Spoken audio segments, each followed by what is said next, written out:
there's a 3-page one and then the one I want to end with. Do you think that there's... Why don't you do those? Do the 3-page one and then do the one you want to end with. I think that will be... That should do you up. Yes. The Moon Gate. 2 days out of Boston, the ship plows furrows in the sea.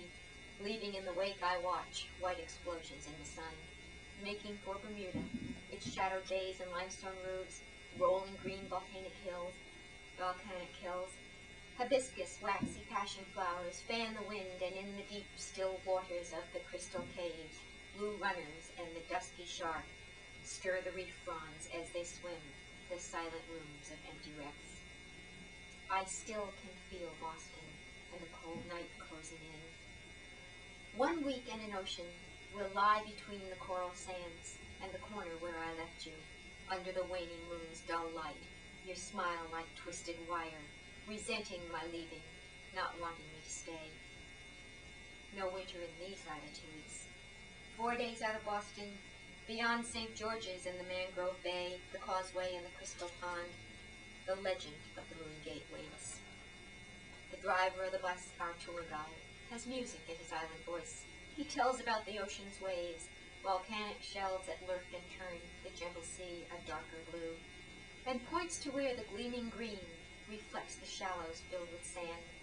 He reaches out for allspice leaves, shows how to bend and crack the skin to find the hidden scent within. Bermuda cedars die, he says. All foliage comes from somewhere else. Past date palms and banana trees, he leads us to the aloe plants, whose gel can smooth the scars from burns. Dried acalypha leaves, he points, around a sprain or break or bruise, for 1 week's healing in the sun, and all the pain will disappear. But they must stay, these island plants, not ours to take away, he says. The mansion of the first premier is where we stop and look, beyond the driver as he speaks, for that is where the Moon Gate stands. It is large wrought iron, wreathed with vines, through which 2 people arm in arm can pass to reach the rolling green and skies of endless white and blue.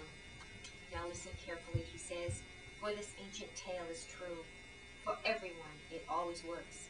Walk together through this gate. You will find everlasting love. Change the voice every time you use his voice. Oh, okay. That's hard. I know it is. But you set it up every time. I set it up, meaning? You always say, he says, yeah, okay, before you say it, so you know it's coming. Okay. So maybe make my voice deeper? Is that?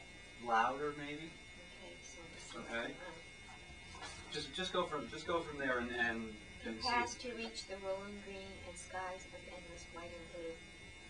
Now listen carefully, he says, for this ancient tale is true. For everyone, it always works. Walk together through this gate, and you'll find everlasting love. Is that? That's what you want. Just so it's different from what you're doing. Okay. And the bus drives towards the harbor and passes date and coconut palms and other moon gates on the way to the port at Hamilton.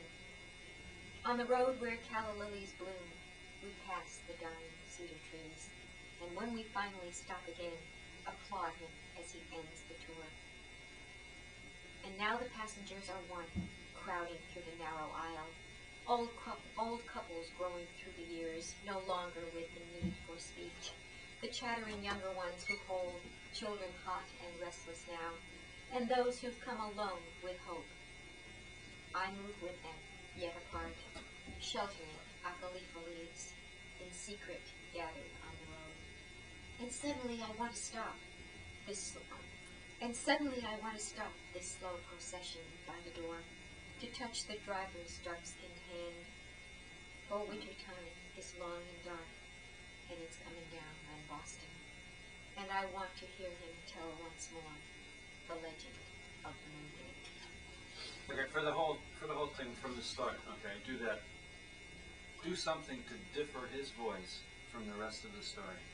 Okay. And he doesn't talk too much, unfortunately. He doesn't talk too much. It goes on and on. I think it's kind of drawn out, don't you? No, actually, it was very nice. I just, whenever he started talking, I expected to hear a different voice. Okay, So I'll remember that. in listening to it. Actually, yeah. Okay. So then I'm going to say, the poem I'm going to end with. And you're at 28 minutes now, so probably that's about 26 knocking off Okay. what we've done in between. I'd like to end with a poem that I wrote a number of years ago for my youngest child. It's the poem that my friends have always said is their favorite. I can't find it. Oh, that's all right. This is just, you can take over this. I walked through the common today, where swans, freshly painted, gleamed eternally white in the spring, where drunks were discarded and curled like dry leaves on their green bench shelves, and poppies were soldiers, rigid and right. And waiting for a traffic break at Charles Street, I saw a man tending his beds of bright balloons. A lone gardener with a helium pump instead of a hoe. He was growing his buds on long white stems. And I saw the frail, torn flowers that you have been bringing me in your tight little fist from the meadows for many springs now. Saw again the way your sunshine face watches me fill a jar with water, arrange them on the kitchen table. And I picked you a bouquet today when I reached his small, tilled land. Oh, I have given you things before. Carousel rides, cotton candy, ice cream cones. But always I have given them unconditioned. And walking through the common today, I thought how you never gave me things that way. How you never said with the thrust of your crushed bouquet, I'll give you these if you promise not to dawdle, if you promise not to fidget, if you hurry, if you hurry. But I have been rising recently, straight towards the sun from my troubled earth. I don't say those things anymore. And today is a simple equation. The swans are a chorus, an anchored flock. The wind makes the leaves a green cluster of kites. Poppies are marching in straight rows of red. And I want these bright blown buds for you. And I hope you'll never have to know how it has taken me all of my life to reach the Balloon Man's garden. All of my life to become the Balloon Man's child.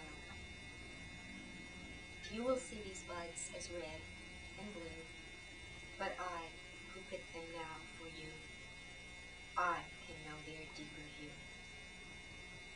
Here, take them. They are all for you. I love you, baby Ann.